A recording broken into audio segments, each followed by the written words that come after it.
There were many people who did not really understand what you were doing. Does it surprise you at all? People have been trying to stamp out rock and roll since it started. John Lennon came into this world in Liverpool on October 9, 1940, in the midst of World War II. Legend has it that air raid sirens were blaring that night, although those closest to John would subsequently cast doubt on that particular detail. His birth occurred during a time when the world was collapsing, and his family was not present. That much is known. His father, Alfred, was out at sea, and his mother, Julia, remained alone in the hospital. A representation of perseverance throughout World War II, Winston Churchill and John Winston Lennon, his grandpa's name, are its origins. Another dramatic change occurred in John's life when he was just 5 years old. Without informing his mother, his father made an unexpected return and attempted to whisk him away to New Zealand. Little John was left with no choice but to choose between his parents when Julia discovered their secret and pursued them all the way to Blackpool. There are differing accounts of what happened. Some say he chose his dad initially, but then he sobbed and raced after his mom. Still, harm had been done. He ended up never living with either parent again after that. At 251 Menlove Avenue, he joined his Uncle George and Aunt Mimi. Mimi had stringent regulations for the little but tidy dwelling. Even after telling him he could make a profession playing the guitar, she still didn't support his musical ambitions. Conversely, Uncle George was generous. He played puzzles with John and gave him a mouth organ. Nonetheless, John's neighbor Julia was the most comforting presence in his life. She wasn't without flaws, but she was crucial in his musical journey. She aided him in acquiring his first guitar, taught him banjo, and demonstrated him to play classic rock tunes. Not only did she support his music, but she also had a hand in creating it. Tragically, tragedy struck at the same moment their friendship was becoming stronger. An automobile struck Julia and killed her on July 15, 1958. He was 17 years old, and she was just 44. The mishap occurred right outside of Mimi's residence. A juvenile officer who was not on duty at the time lacked a valid driver's license. Julia had been the carefree, entertaining mom who filled his life with joy, laughing, and music. John never really recovered from the loss of her. You could sense the hurt in every note of his songs, particularly Julia and Mother, where he carried that sorrow. John had started to revolt at that point. He was an outsider in school. His professors criticized his goals and characterized him as lazy. He was the type to cause chaos, pull pranks, and act up. He was enraged since he knew he didn't come from a wealthy household like other males. Parents of other children had cautioned their children to avoid him, he confessed once. He was the rebellious youth who despised authority and refused to conform. However, revolt turned into something new, not only devastation. When he was 15 years old, in 1956, he started a band. His school, Quarry Bank, inspired the name change from the Blackjacks to the Quarrymen. At unpolished church hall and neighborhood events, they performed skiffle and early rock and roll. Still, they were active, and they possessed John's motivation. Everything began with the band. The Quarrymen performed at a little church fair in 1957 during a warm day. John met Paul McCartney, a young man of 15 years old, after the concert. As a lefty, Paul flaunted his inversions of 20 Flight Rock and other songs. John was taken aback by Paul's superior knowledge of chord construction and theory. Therefore, he extended an invitation to Paul to become a member of the Quarrymen, a choice that would alter the course of music history. Even though they shared a love of music, Paul and John were also very close, since they had both suffered the death of a mother. Paul to cancer the year before and John the next year. The mutual suffering allowed them to comprehend one another on a profound level. When John put it, they were eyeball to eyeball when they composed music together. In contrast to John's icy reality, Paul's little abode was cozy and inviting. Because of the friction between their disparate upbringings, Paul brought order to his work, while John added fire. John quickly penned and completed his first hit song, Hello Little Girl, around the year's end 1957. The idea came from a song his mom used to sing to him when he was little. He was discovering his voice, as the song demonstrated. Their signature formula, John singing lead and Paul singing harmony, made them sound like Buddy Holly with Lennon's beat. They realized they had something special in their friendship, even if it wasn't always easy. John could be harsh and Paul could be stubborn. They experimented with different arrangements in Paul's living room and Mimi's house, performing their tunes for others to hear what worked. In the process of arguing and pushing one another, they improved one another. It was the first step in a relationship that would take them to unprecedented levels of success. Not much happened when the Beatles were born. They came into this world in the alleys of Hamburg. When John Lennon, Paul, George, Pete Best, and Stuart Sutcliffe formed the Beatles in 1960, they were all young men fighting for their own survival. On August 17th, they reached Hamburg and discovered clubs that were rowdy, filthy, and reeking of smoke. Just 250 pounds each night allowed them to perform for over 5 hours non-stop. Their makeshift home was behind the Bambi Kino Theater, adjacent to the public restroom. They began using Preludin tablets to keep themselves awake. They learned how to do it from other performers. Lennon wasn't shy about it. He reportedly claimed, "The only way to survive in Hamburg, to play 8 hours a night, was to take pills." If John took 4 or 5, Paul may take only 1. For days at a time, they would remain wide awake, frothing at the mouth, according to George. The name Beatles made German consumers chortle because it sounded too much like the juvenile term for penis. However, those interminable evenings transformed them. They transformed into something new as they became more precise and compact. John and Cynthia returned home, and Cynthia was astounded by how much they had changed. She mentioned that by 1962, John's life had accelerated even more. A pregnancy was announced to Cynthia. Rather than cower, John just stated, "There's only one thing for it then. We'll have to get married." And so, on August 23rd, in a modest Liverpool registrar office, they were married. A pneumatic drill went off outside the building just before the ceremony started, making things a little chaotic. George Harrison inadvertently went forward when the registrar requested the groom. The only Epsteins that turned there were Paul, George, and Brian. Whoever had brought John up, Aunt Mimi, declined to accompany him. Cynthia sported a ruffled top over a purple and black checkered suit, as she couldn't afford a new dress. Exactly like John's parents had done in 1938, they had their celebration at Reese's restaurant. No honeymoon was planned because John had a performance in Chester that night. They went to Paris for a day, but Epstein popped there unannounced. After then, on April 8, 1963, Julian was born. Because he was on tour, John was not present. April 11th was the date he finally met his son. After kissing Cynthia, he allegedly stormed in and glared at Julian as she was holding him. With tears in his eyes, he continued, "Julian, he's bloody marvelous. He's fantastic." Holding Julian's hand, he made a joke about how he would also be a little rocker. However, the happiness was short-lived.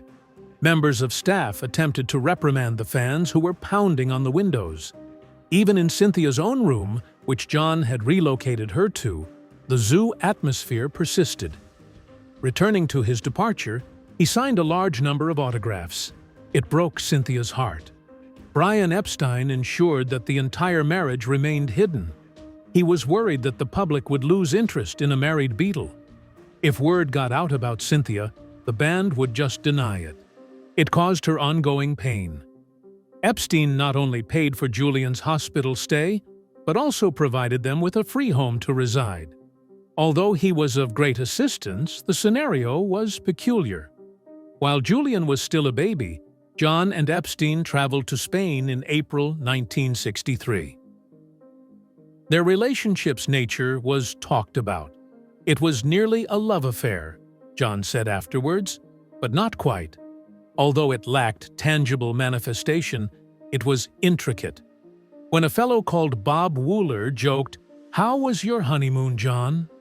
During Paul's 21st birthday celebration, the rumors finally came to a head. John lost it, and Bob wound up in the hospital after his brutal beating.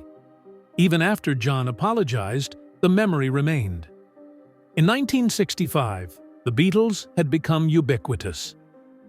John was no longer the same guy when he entered Buckingham Palace on October 26th to receive an MBE medal from Queen Elizabeth II. The ceremony was meant to be a tremendous honor. He had lost interest in the medal by 1969. After retrieving it from Aunt Mimi's residence, he returned it to the Queen along with a letter. To show my disapproval of Britain's role in the Nigeria-Biafra issue, our backing of the United States in Vietnam, and the decline of cold turkey, I am returning my MBE. Experts later estimated that a used record sleeve containing a preliminary draft of the letter, which he signed with love, John Lennon of Bag, the final part referring to his and Yoko's peace effort, which they nicknamed Bagism, was worth £60,000. People who were upset that we received the MBE earned theirs because they killed people, John said without remorse. Because we refrained from taking lives, we were due ours. John Lennon gave what appeared to be an informal interview to a London newspaper at the beginning of 1966. Uninhibitedly, he spoke his thoughts. What he said was peculiar, and while it wouldn't make a big deal in Britain, it would become viral over the Atlantic Ocean months later. Our popularity has surpassed that of Jesus. I can't decide if Christianity or rock and roll will perish first. Nobody even batted an eye. However, the statement was reproduced with a screaming headline in July by an American adolescent magazine. The Bible Belt of the United States had a total collapse at that point.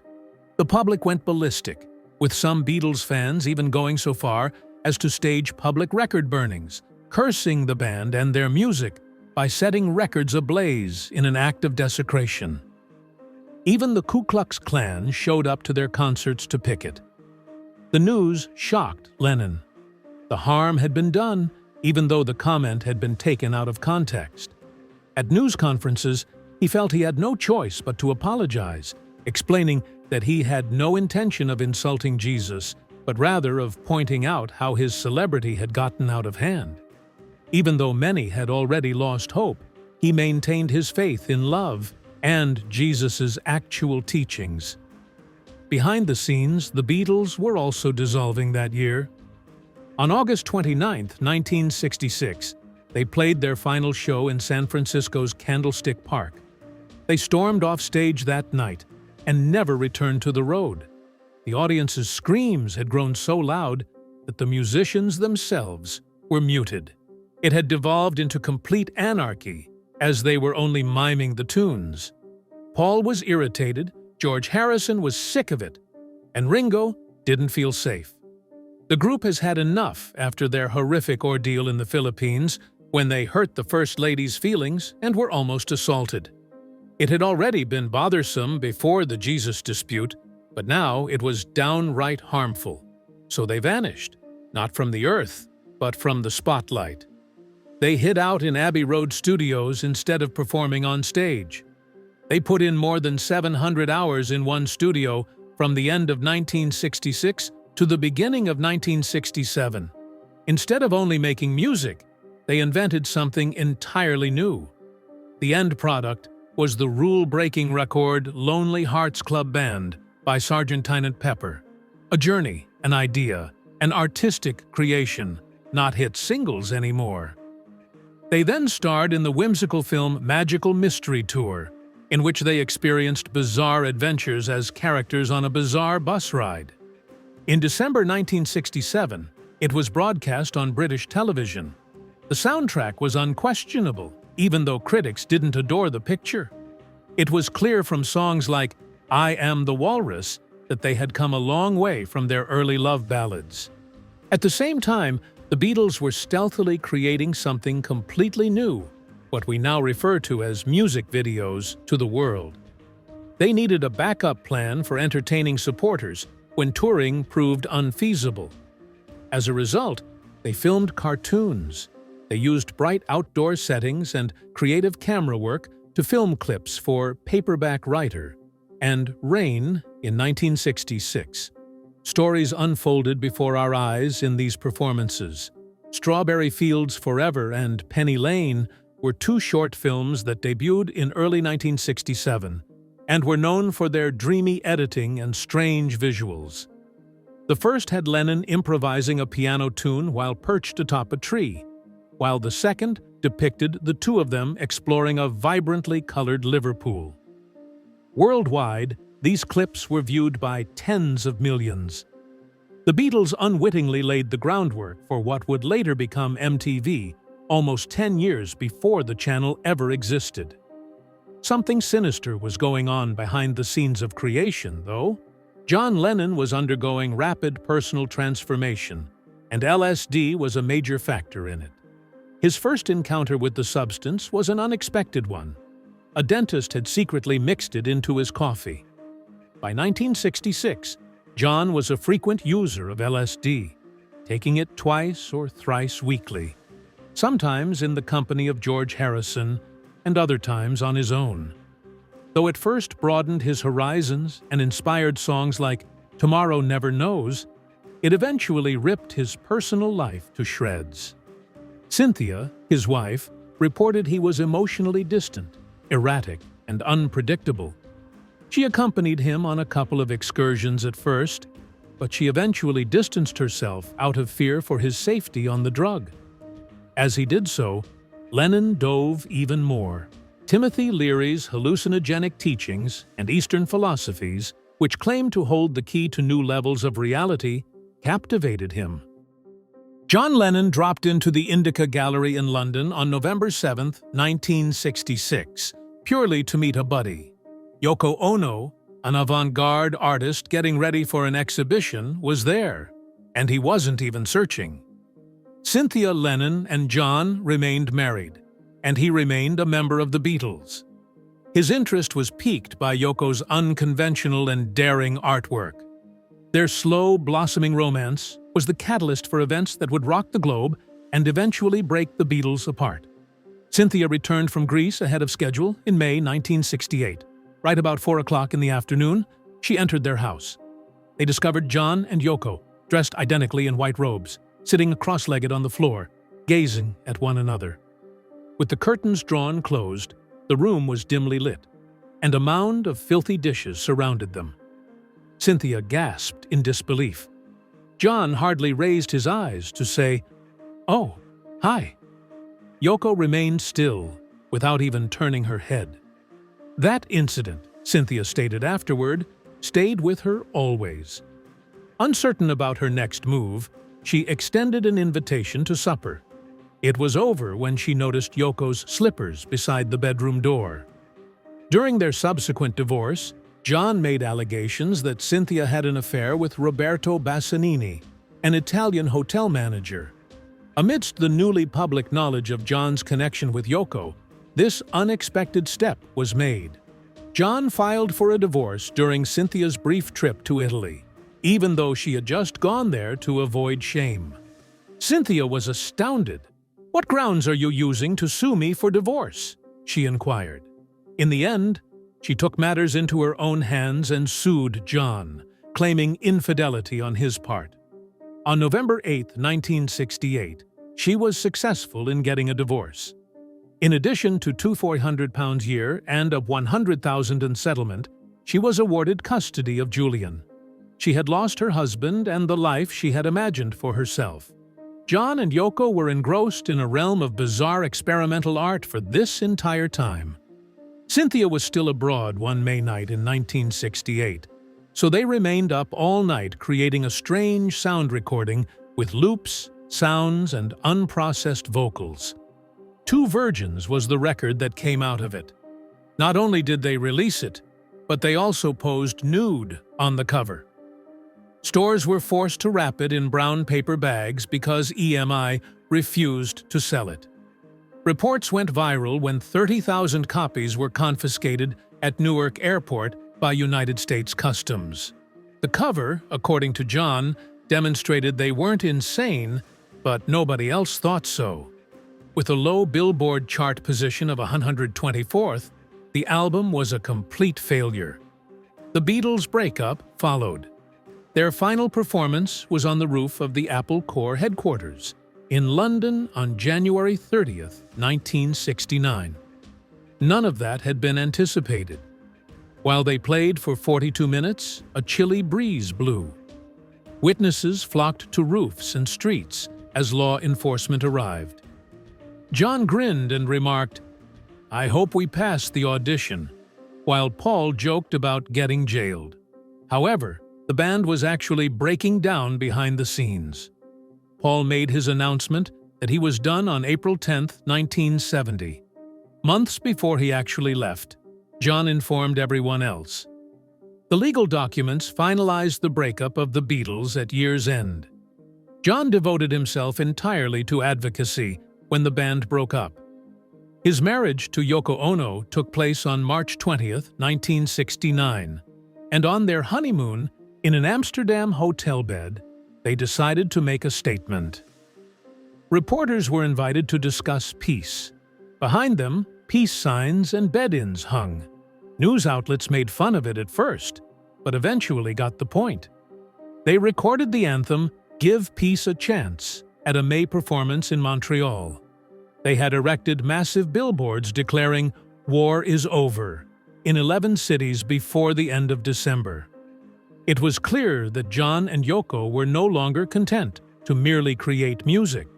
They were actively creating a commotion. A federal agency in the U.S. was alerted by that din. President Nixon's staff became anxious in 1972 as he got ready to run for re-election. They sought to silence John Lennon because he had grown into a powerful advocate for peace.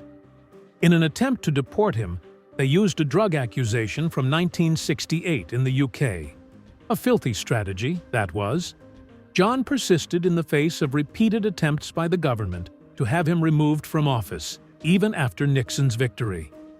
In his defense, several famous people, authors, and artists spoke out. It was a 4-year war. John was finally granted permission to remain by a court following Nixon's shameful resignation. The administration, however, had been eavesdropping on him in addition to trying to force him out. Historian John Wiener sued the Federal Bureau of Investigations, FBI, in 1981, following John's murder, to get access to their records. It was a 25-year battle. The reality slowly emerged. The FBI had secretly taped John's talks, followed his whereabouts, and even monitored the songs he flat-out refused to endorse. They were afraid of him not because of his weaponry, but because of what he said. It was obvious that John was being followed, yet he persisted nonetheless. His 1971 single, "Power to the People," was an ear-splitting, unfiltered protest song. Imagine his album was released later that year. A society free of religion, borders, and conflict may be imagined with the help of the hauntingly beautiful piano music and words of Imagine. It was a musical realization of a dream come true. This was John's most famous solo effort. It became a global hit. He was penning songs that would go on in perpetuity, even as the authorities sought to censor him. Despite the immense strain, John pulled off an unprecedented feat in 1972. He played a full performance, his first since the Beatles. The target audience consisted of abused students at New York's Willowbrook State School. Ticket sales and public exposure were both boosted by the Madison Square Garden performance. John Lennon's unwavering presence for those in need, even in the face of opposition, illustrated a simple point. John Lennon began to withdraw from Yoko Ono in 1973 due to his mounting stress and exhaustion. Yoko did the unexpected, instead of battling to mend their broken relationship. she instructed May Pang, their young secretary, to look after him both professionally and emotionally. "He likes you a lot," she went so far as to say. The relationship was only meant to last a few weeks, but when May and Lennon left for Los Angeles, those weeks evolved into 18 tumultuous, memorable months. Their moniker was the Lost Weekend, although it really lasted for over 2 years. Lennon was a man loose. He drank, partied, wrote music, produced Pussycats by Harry Nilsson, and began working on Rock and Roll, his own album. He hadn't laid eyes on his son Julian in over 2 years, and that was just the craziest part of it. It was May Pang who urged him to get in touch. Lennon made an effort to be a dad for the first time in a long time. Their Manhattan penthouse was even reserved for Julian, what he would later describe as the happiest time I can remember with him. But not everything was roses. Things started to get out of hand on March 12, 1974. While the Smothers Brothers were performing at the Troubadour Club in Los Angeles, Lennon and Nilsson arrived inebriated, chugging brandy Alexanders and boozing the crowd. They were urged to stop by the manager, but Lennon struck him instead. They were ejected. Lennon misplaced his spectacles in the altercation and became involved in a quarrel outside as well. The following day, a humiliated Lennon apologized to the comedians in a handwritten note and sent flowers. He had already caused trouble there before. He challenged a waitress to a fight the following night while wearing a menstruation pad on his forehead. Disarray ensued. Nonetheless, there were lucid stretches. Also that year, Lennon showed up unannounced for Elton John's New York Thanksgiving gig. Because Yoko was among the crowd, things became really crazy. No matter how much Lennon distanced himself from Yoko, she remained an integral part of his life behind the scenes. He first broached the subject of a joint home purchase with May in December 1974. However, everything changed by February 1975. Lennon went to see Yoko when she phoned and claimed to have a solution for his smoking problem, but he never returned. Concern and bewilderment gripped May. She called, and Yoko said he was too exhausted from hypnosis to answer. Lennon was bewildered when he arrived at his dentist appointment 2 days later. He broke up with May and announced his return to Yoko. In an unusual turn of events, though, he tacked on, "You say I can still see you as a mistress." They revealed their pregnancy the same month they repeated their marital vows, which was March 20, 1975. John turned 35 on October 9, 1975, the same day that their son Sean was born. It seemed like destiny that they had a birthday because Lennon had a serious obsession with the number 9. The world shifted. After becoming a full-time dad, Lennon totally retired from music. Every morning he got up early, cooked baby food, snapped photographs, and even shared drawings he had done for Sean. Lennon hadn't been kidding when he answered, "I've been baking bread and looking after the baby." When questioned about his recent activities, for 5 years he did nothing musical at all. He lived at home, didn't do any concerts, and didn't release any records. He did some sketching and writing and helped raise his son. It was the longest hiatus ever taken by a musician of his caliber. Lennon remained at home while Yoko ran the show. Finances, negotiations, and contracts were all under her purview. In fact, before signing them to his label, David Geffen insisted on having a personal conversation with her. John was cast as the house husband and Yoko as the strategist in the public eye. However, he still had unfinished business inside. Joining a sailing voyage from Rhode Island to Bermuda in June 1980 was something that Lennon did. A storm slammed forcefully, ruining what should have been a restful getaway. With the exception of Lennon, the whole crew fell ill one by one. For 6 hours, he steered the boat through treacherous waters on his own. It both startled and awakened him. "I was tuned into the cosmos," he later explained, "and all these songs came in Bermuda." He composed a non-stop stream of music for 3 weeks. Yoko, meantime, started writing again. When she first heard the B-52s, she thought, "They sound like me." This realization served as a source of inspiration for her. They returned to New York in August of 1980 and immediately began recording. The album was christened Double Fantasy, after a flower that Lennon beheld in Bermuda. It was natural. 2 voices, 1 record, a surreal, untamed return to one another. On December 8, 1980, a calm and sunny morning greeted New Yorkers. At Café La Fortuna, John Lennon and Yoko Ono began their day with breakfast. John next got a new hairstyle, evoking memories of his early days with the Beatles with its sleek and understated style. Rolling Stone photoshoot guest Annie Leibovitz showed up to their Dakota flat.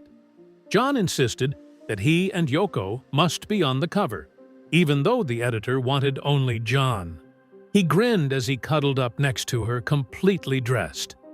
Legends were born from that shot. John delivered the interview that would end his career later in the day. Along with a San Francisco radio team, he had a conversation with Dave Cholin. He seemed enthusiastic, joked, laughed, and spoke of what was to come. After that, he headed out of the Dakota for the record plant at about 5 o'clock in the afternoon to continue working on Yoko's experimental song, Walking on Thin Ice. He was so overjoyed to be back in the studio producing music again that he had told his producer, "I don't want to leave the studio, just you and me and Yoko." An individual named Mark David Chapman stood outside the Dakota. Coming to New York with a loaded .38 revolver and 5 hollow-point bullets, this 25-year-old Hawaiian had quite the adventure. His presence was hushed as he held a copy of Double Fantasy. John emerged, and Chapman made an autograph request. John grabbed the album without hesitation, smiled, signed it, and then asked the man if he needed anything else. John departed as Chapman declined. A photograph captured that exact moment. John signed his final signature to the guy who would assassinate him hours later. John stayed in the studio with Yoko until the sun went down. Their original intention to have supper was derailed. Their stretch limousine arrived at the Dakota about 10:50 p.m. John and Yoko exited the room separately, with John carrying the session's cassette tapes. Chapman emerged from the shadows just as they were about to enter. "Excuse me." Mr. John whirled around to face Lennon, and Chapman fired. 4 of the 5 rounds struck John, shattering his back, chest, and lungs. He was shot twice in the shoulder and once in the neck by bullets. With a heavy heart, John limped up the stairs, his cries echoing, "I'm shot!" "It's over," before giving up and passing out in the lobby. With his coat off, Chapman waited for the authorities to arrive. He was sporting a Todd Rundgren record promo t-shirt. He yelled out, "Do you understand the gravity of what you have done?" "I just shot John Lennon," Chapman said in a composed manner. John was quickly taken to Roosevelt Hospital by the police. He was escorted inside by Officer James Moran. He was non-pulsating and not breathing. His heart had already stopped beating, despite the doctor's best efforts to open his chest and manually restart it. He had experienced a blood loss of about 80%. The pronouncement of John Lennon's death occurred around 11:15 p.m. The Beatles' All My Loving began playing on the hospital's stereo right then. Shock swept the globe. The anguish, however, was worse for Julian Lennon. After his father, John, passed away in 1963, his first son, Julian, had nearly nothing to show for it. All he had was a trust fund worth $100,000, which he was to divide with his half-brother Sean. Yoko was the only owner of John's estate, which had an estimated value of $220 million. As a kind of resistance, Julian went to court and battled Yoko for 16 years. About £20 million was the amount he settled for in 1996. There was a sad irony to even that sum of money. Julian repurchased possessions that rightfully belonged to him. "I'm purchasing my father's possessions, using my father's funds," he once declared. "It's ridiculous." Julian lost a parent long before John died. He lost more than just an inheritance.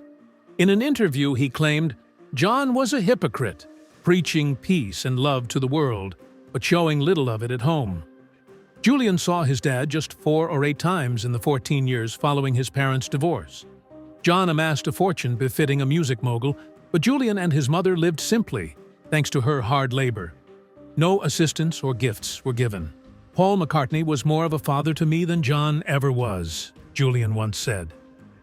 At the age of 61, Julian endured yet another devastating episode in December 2024. A diagnosis of melanoma, the worst type of skin cancer. His doctor in Los Angeles phoned him with some serious news when he was in New York promoting his photographic work. He skipped Christmas and went straight from the airport to surgery after flying to Los Angeles. While doctors hoped they removed all of the cancer from Julian's forearm and shoulder, he had to wait for test results. Simultaneously, he took advantage of the opportunity to caution others. Get checked. Preserving your life may depend on it. In 1975, at the tender age of 5, Sean Lennon's father passed away. Although he had little recollections, he was able to identify his father through music, photographs, and old cassettes as he grew older.